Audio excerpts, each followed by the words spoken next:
Lunatic OPUS. I'm Stuart. And I'm Clinton. And we are crazy about games. Today we're going to be talking about how to play Battlefront Valkyrie, the tabletop space simulator game by Fat Dragon Games. Battlefront Valkyrie is played in turns. Each turn is broken up into 5 phases. The phases are command phase, sensors phase, movement phase, combat phase, and repair phase. First up is the command phase. In the command phase, each ship has a certain amount of reserve power as indicated on their card. For each point of reserve power, you get a reserve power token, which is used to put on your card. It can be put on your shields, up to 2 of them per shield facing, to reinforce your shields, or on any one of the lower boxes that increase your sensors, your movement, or your weapons range or damage.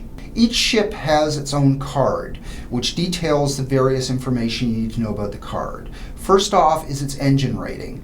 The engine rating indicates its maximum speed in inches per turn, and as it takes engine damage, that will go down. Below that is reserve power. The reserve power is how many points you've got to allocate to your various systems on your ship. You'll notice the engine has some of the boxes are in a lighter color. That indicates you're on low power, which affects your shields, which I'll get to in a minute. The shields are in 4 different quadrants: forward, aft, starboard, and port. Each has 2 different numbers. First number is how many points of shields you have when it's at full strength. The second is how many points you have when you're at low strength, which is when the engine power is with the lighter colored squares. There's an icon for your ship in the middle of the shields with a number that indicates what your hull points are of the full strength ship. When your hull reaches 0, you're destroyed. Off to the right consists of the various weapons information, as well as the name of the ship, its size, its turn, which we'll get to in a moment, and each of its different weapons and the advanced systems that it has. Also included on the card is some dice that show what you need to successfully hit on an attack roll, and next to the ship what you need to roll to successfully block with your shields. Along the bottom are the various extra things you can spend your energy on, including sensors, movement, weapon range, weapon damage, etc. During the sensor phase, both players will roll 2d6. They will then take that final number and they will add from any advanced sensor systems on any of their ships, or the allocation of any reserve power points to their sensors. Once all applications are complete, whoever rolled the highest total gets to go first. They will move half of their fleet. If they have an odd number, they get to choose whether they round up or round down. After that, the second player moves their entirety of their fleets, and then finally, the first player gets to move the rest of theirs. The movement phase has a very strict order of what moves when. First, any ships that are adrift, which we'll get to later, move their distance. Then, any small asteroids will move. We'll get to the details on small, medium, and large asteroids a bit later. Next up, any ship with a drone rack gets to choose to launch any drones. Next up, actual player ships move. Whoever won the initiative, or the sensor phase, whatever you'd like to call it, gets to move half of their ships, rounding up or down by their choice, following standard movement rules, which we'll get to in just a second. And then last but not least, the drones actually get to move. When you're deciding what ships to move, you can move any of your ships. It doesn't matter the size category or the damage level of the ship. The only thing that matters is if it's adrift, then it moves at the start. A ship's movement distance is determined by its engines. Each point of engine is 1 inch it can move, meaning that the more damaged your ship becomes, the lower its engine value will be, and the slower it can move. So for example, I can move this ship. Let's say it has an engine total of 7, because I don't remember off the top of my head. But I don't have to move it all inches at once. I can move it up to 7. So for here, I'm just going to move it 2 inches to there. I can also turn. When turning, you take a turn dial, place it on the front here,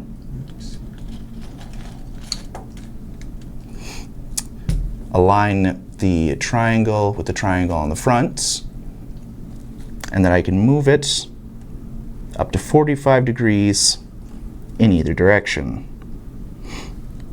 When it comes to turning, it is not an either-or thing. A 45-degree turn, whether you do the full 45 degrees or just a single degree, takes up 1 inch of your movement. But I can still keep going. The one thing you cannot do, however, at least not as easily, is immediately turn another 45 degree inches. If you do, it costs extra movement. This additional movement is 3 inches. In order to remove that value, each ship has a turn number. The turn number tells you how many inches you need to move straight before you can turn again. Otherwise, you'll have to pay the extra fee. One other thing to keep in mind is no matter what, you cannot turn 3 consecutive times in a row. Drifting is a whole lot simpler. When a ship has its engine power reduced to 0, it is now adrift. It has lost engine power, and it is a slave to kinetic inertia. When a ship has an engine power of 0, we put a marker here to let us know which way it's drifting. When you're at the drifting phase of movement, you simply move it 2 inches, if you can, in that direction. Since space is in 3 dimensions, this game does its best to simulate that. Specifically, you can move through another space of a ship or drone. You cannot, however, finish your movements in another space. So, for example, our Kurgan ship here can move to here, but if its base overlaps with either ships, that will cause a collision or a ram, which we'll get to a little bit later. They cannot, under any circumstances, move through any sort of asteroid, big or small. Please note that ramming must be declared at the beginning of the ship's move. When a ram is declared and executed, the damage dealt is based on the ship's size. For example, this Kurgan ship is a size 1. Meanwhile, this Terran destroyer has a size of 3. So, the Kurgan ship will roll 1 die and deal its damage dice roll, we'll get to that later, to the Terran ship. Because the Terran ship, even though it's the one that was collided into, is significantly bigger, it does 3 dice damage. Wow. And it does a lot of damage in those rolls. Again, we'll get to those exact rules for damage in just a few minutes. Keep in mind that for weapon attacks as well as drones, shields can negate damage. When it comes to ramming, however, shields are completely bypassed. Next, we get to combat. First thing that happens in combat is everybody declares launching of missiles. When you launch a missile, let's say this ship here is going to launch a missile, assuming it has missiles. At this Kurgan ship, you get to choose which facing it's going to go to. So you can shoot it right up the rear end. That's completely appropriate. I'm sorry.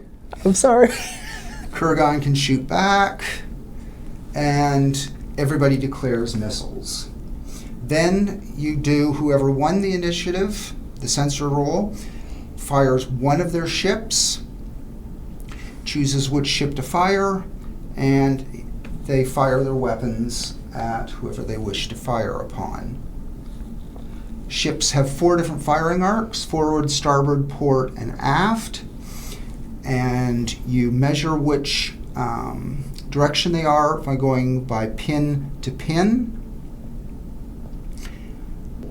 Line of fire is not blocked by ships, friend or foe. So this ship could fire on this ship, for example, or this one without any difficulty. Shots can also be made through small asteroids. They cannot be shot through medium or large asteroids. Each of the ships have 4 firing arcs, which correspond to their shields: forward, starboard, port, and aft. You determine which firing arc you're going in by drawing a line from the center pin to the center pin of your target. Range, however, is measured from base edge to base edge.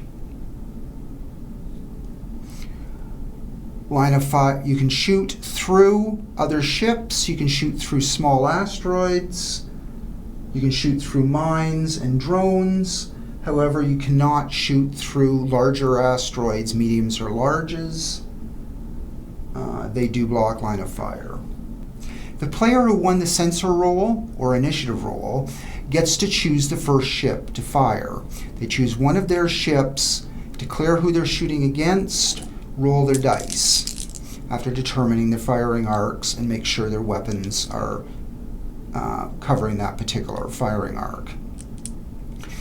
When attacking, you get the number of dice, you roll. 1s, 2s, and 3s are misses. 4s and 5s are regular hits. 6s are critical hits. 4s and 5s do hull damage. 6s do engine damage. Some weapons, notably beam weapons, will vary the number of dice they use depending on the range. You measure the range, and they've got a short range, medium range, long range. The stated number of dice apply to the medium range. If it's close range, it does an extra die. If it's long range, it does 1 die fewer. Similarly with rockets, they fire at full strength up to 3 inches, and every inch beyond that, they lose a die. Once your attack is complete, play passes to the other player, who chooses one of their ships and executes their attacks. Play then passes back and forth between players until every ship has had a chance to attack. When a ship is hit, its shields kick in and has a chance to stop some of the damage. You've got a shield rating for each of your shields, depending if it's on high power or low power. It depends whether it's the first number or second number. And it can be augmented with up to 2 additional points of reserve power, each of which will provide an extra die. You then, once you have had all your attacks coming in on a particular shield facing, you roll your dice. 5s and 6s are successful blocks and will stop a point of damage. Damage is always blocked low numbers first, so the 4s and 5s get blocked first, which means your hull hits, the critical hits, if there's any left over, shield successes, then they'll take on the critical hits to the shields. Once all ships have had a chance to shoot, then we go to the missiles phase, where the missiles finally land. The missiles were all aimed at a specific quadrant of the shields. They will strike that area of the shields, presumably an area where it has less shields, so there's less chance of the shields blocking them. However, if the captain is concerned, they could forego their earlier attacks, other than launching missiles, and do what's known as an emergency combat maneuver. That allows them to do a sudden 90-degree turn to change the facing to one of the adjacent facings. Then the missiles attack, do any damage, this case 1. The shields of the new shield facing kick in, doesn't successfully block it, it would take 1 point of hull damage. Had he fired any of his weapons other than missiles, he would not have been able to do the emergency combat maneuver, and all the attack would have landed on the zone that was originally aimed at. Some weapons have special weapon features. These include limited, which means that a weapon only has a certain amount of ammo, often missiles and rockets, and can only be fired a certain number of times. Next is rapid fire. Rapid fire weapons can be fired twice in the same turn, however they have to be fired at the same target. Under normal circumstances, you can split up your attacks to different ships. And recharge means that a weapon can only be fired every other turn. You fire it and it takes 1 turn to recharge the energy before it's ready to fire again. When a ship takes damage, you've got a little damage track here with spinners on it to keep track of your health, of your hull and your engine. So if you take 2 points hull damage, you just move down 2 points of hull damage. Once you hit 0, the ship is destroyed and it explodes. If the ship instead gets its engines down to 0, it becomes immobile and starts to drift. When a ship explodes, it does damage to everything within 3 inches of its base. It'll do damage equal to the size rating of the ship. So a size 4 ship will do 4 dice of damage. Shields do potentially protect against explosions. At the end of each turn, a ship can attempt to make some battlefield repairs in hopes of reducing some of the damage. To do so, they roll 1d6. On a roll of a 4 to 6, the ship gains 1 repair point, which can be used to restore either the hull or engines by 1 level. If the ship's hull was reduced to 0 during the attack phase, the ship is destroyed immediately and it can't be repaired. For a longer game, you can have an optional rule where a roll of a 6 on the repair die actually repairs 2 points, either to engines or hull. There are advanced systems that some or all of your ships possess. These include advanced jamming, advanced sensors, advanced targeting, and tractor beams. Advanced jamming systems make it so that it's more difficult for enemy ships to lock on weapons. This means that as far as enemy ships are concerned, your ship is 2 inches farther away than it actually is. For example, this Kurgan ship has a range of only 4 inches. However, if my ship has advanced jamming sensors, it actually is considered 6 inches away for all matters of combat towards me. This does not include rockets. Advanced sensors aid during the initiative or sensor phase. Any ship in your fleet with an advanced sensor system automatically gives you a +1 to your sensor phase rolls as long as the ship is still functional. This does not mean that it doesn't work if the engines are disabled. However, if the ship is destroyed, its perk goes away with it. Ships equipped with advanced targeting systems make it more easy to hit. For example, if my Kurgan ship here has advanced targeting sensors, then any attack roll it makes, it gets to do a single re-roll of a die during combat. So if I rolled 3 dice, that's a critical hit, that's a hit. I can then re-roll the 1 die that missed and gain an additional hit, potentially. In this case, a critical. Yes. Tractor beams allow you to grab and forcefully move small asteroids as well as other ships that have an engine rating of 0. When pushing an object or moving it, the object can be propelled up to 4 inches per turn. Use a D6 placed next to the object, showing a face with 1, 2, 3, or 4 to represent its current speed. In scenarios where two opposing ships vie for control of the same object, the ship with the higher or current engine points will gain control of the object. As you can see, the game comes with asteroids. Asteroids come in 3 sizes: small, medium, and large. While the rules designate a difference between large and medium, there isn't actually any rule mechanical difference between the two of them, at least as it currently sits. There may be future expansions that use that distinction, but the small ones are definitely treated differently. First off, small asteroids do not block line of fire. You can shoot through them, no problem. They also move. Each turn, there's a little pointer on the base that shows the direction of movement, and they will drift 2 inches in that direction each turn. Ramming or colliding with an asteroid is not a good idea. Colliding with a small asteroid will do 2 dice damage to your ship, followed by the asteroid being removed. Colliding with a medium or large asteroid will destroy your ship. If a small asteroid strikes another asteroid, it is immediately destroyed and removed from the game. Medium and large asteroids do not drift, cannot be destroyed, and cannot be moved by tractor beams. Drones are broken up into a handful of types. In the current state of the game, there are 3 types of drones. They are ranked in letters. There's the A types, B types, and C types. Each one is slightly better than the last. For example, while the A type has no shields, the C type has shields of its own and does significantly more damage and moves faster.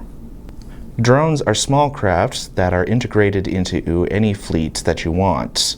They are carried externally on a regular ship and are deployed during the movement phase.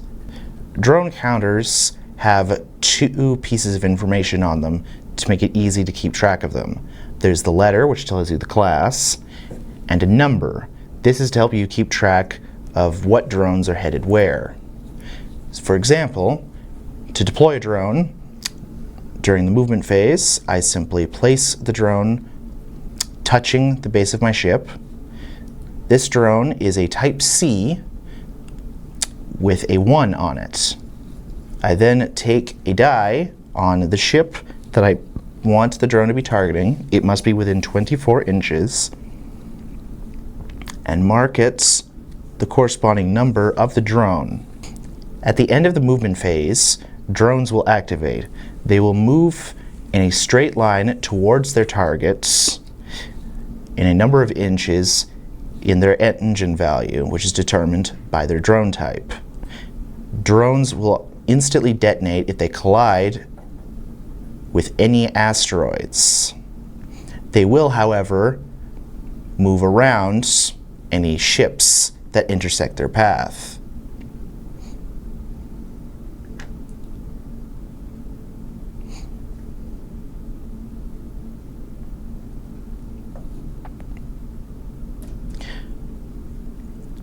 Once a drone collides with the target, it will detonate, dealing a number of damage equal to its attack value. For example, this is a Type C, so it will do 5d6 damage.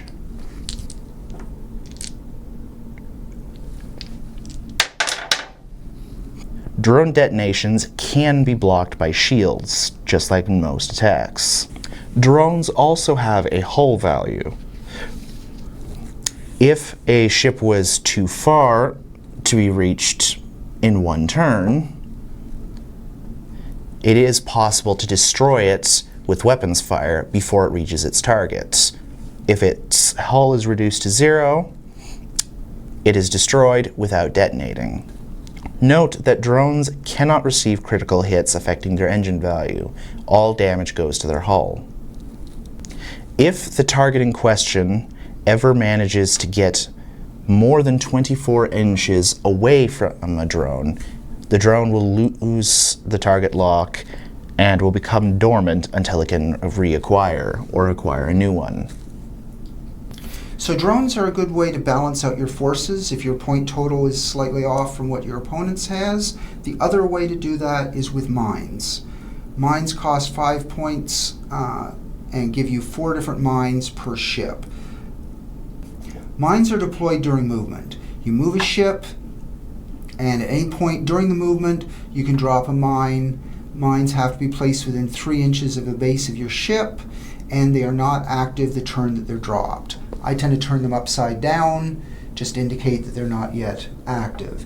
At the end of the turn, they become active and they're armed, at which point any enemy ship that comes within 3 inches of them, they will detonate. They have identification friend or foe capabilities. Mines can be attacked just like ships.